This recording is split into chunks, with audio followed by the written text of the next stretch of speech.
नमस्कार मंडळी, स्टार प्रवाह वाहिनीवरील ठरलं तर मग ह्या मालिकेच्या पुढील येणाऱ्या भागामध्ये आज आपण पाहणार आहोत की अर्जुन हा घरामध्ये प्रताप आणि सर्वांना बोलतो. तो मैफत तोंड उघडणारच होता, परंतु अचानक तो गप्प बसला. असा तो किती दिवस गप्प बसणार आहे?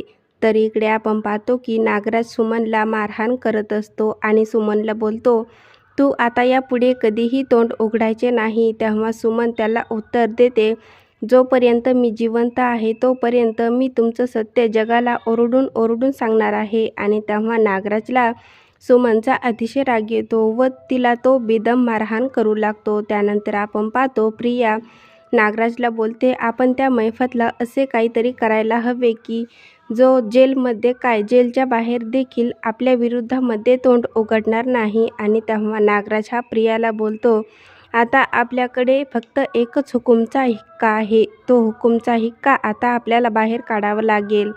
तर इकडे आपण पाहतो की अर्जुन हा मैफतकडे गेलेला असतो. मैफतला बोलतो, मैफत तू जरी मास्टर माइंडचे नाव नाही सांगितले तरी येत्या काही तासामध्ये मला मास्टर माइंडचे नाव समजणार आहे. तुला काय वाटले, तो मास्टर माइंड माहीत असलेला एकमेव व्यक्ती तू आहेस का? असे नाही, तो मास्टर माइंड कोण आहे हे माहीत असलेला आणखीन एक व्यक्ती आहे.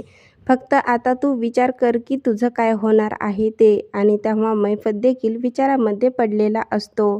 आता पुढील येणाऱ्या भागामध्ये अर्जुन हा मैफतकडून मास्टर माइंडचे नाव उकरून घेऊ शकेल का, हे पाहणं खूपच मजेदार ठरणार आहे.